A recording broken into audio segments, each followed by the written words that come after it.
कक्षा 9वीं विषय गणित प्रश्नावली 13.4 अध्याय 13 पृष्ठीय क्षेत्रफल। और एक लंबवृत्तीय बेलन r त्रिज्या वाले एक गोले को पूर्णतः घेरे हुए ज्ञात कीजिए गोले का पृष्ठीय क्षेत्रफल। दूसरा, बेलन का वक्र पृष्ठीय क्षेत्रफल। तीसरा, ऊपर 1 व 2 में प्राप्त क्षेत्रफलों। दी गई जानकारी के आधार पे हम इसको कुछ इस प्रकार से लिख सकते हैं। क्या हमारे पास में गोले की त्रिज्या r मात्रक दी है। गोले की त्रिज्या कितनी r मात्रक दी है। गोले की त्रिज्या r मात्रक दी है।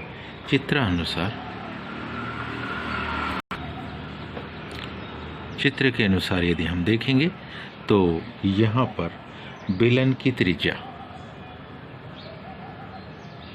बेलन की क्या त्रिज्या r मात्रक,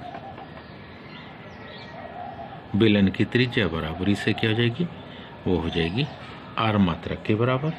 साथ ही साथ तथा बेलन की ऊंचाई हो जाएगी, तथा बेलन की ऊंचाई h ये हो जाएगी 2r के बराबर। आइए देखें जरा, यदि ध्यान से देखें तो यह है बेलन, इसकी त्रिज्या भी r है, गोले की त्रिज्या भी r है, लेकिन हम जब ऊंचाई को देखेंगे तो निश्चित है ये गोले के व्यास के बराबर होगी, यानी कि इसकी ऊंचाई हो जाएगी किसकी, 2r के बराबर। अब पहली जानकारी जो पूछी थी उन्होंने क्या, गोले का पृष्ठीय क्षेत्रफल। तो गोले का पृष्ठीय क्षेत्रफल जब हम निकालेंगे तो गोले का पृष्ठीय क्षेत्रफल हमारे पास होगा 4 पाई r स्क्वायर, 4 पाई r स्क्वायर। अब इसकी कुछ ना कुछ इकाई होगी तो हम उसको मान लेते हैं कि मात्रक। ठीक है। दूसरा, बेलन का वक्र पृष्ठीय क्षेत्रफल। दूसरा इसमें पूछा है कि बेलन का, दूसरा पूछा है कि बेलन का, दूसरा निकालने इसमें बेलन का वक्र पृष्ठीय क्षेत्रफल।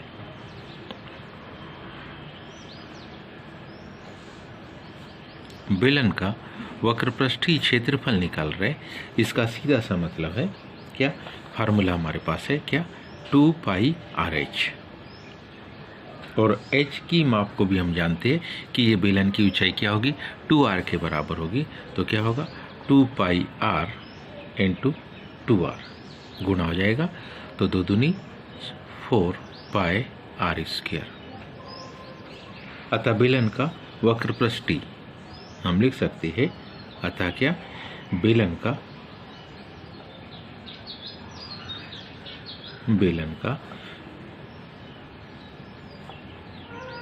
वक्र पृष्ठीय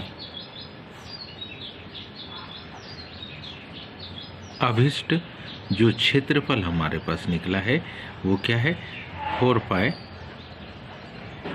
r स्क्वायर। तीसरे में दोनों का अनुपात पूछा है। कौन कौन का अनुपात, गोले का पृष्ठीय क्षेत्रफल, गोले का कौन सा पृष्ठीय क्षेत्रफल, अनुपात बेलन का वक्र पृष्ठीय क्षेत्रफल, बेलन का वक्र पृष्ठीय क्षेत्रफल।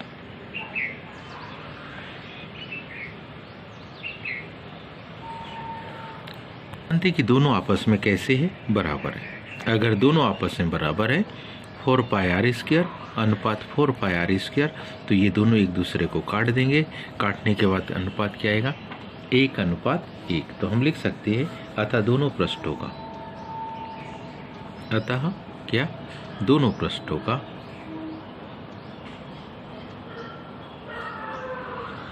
क्या, अभिष्ट अनुपात। अतः दोनों पृष्ठों का जो अभिष्ट अनुपात होगा वो क्या होगा, 1:1। उम्मीद है आप सबको ये समझ में आया होगा। आज के लिए इतना ही। शेष का धन्यवाद।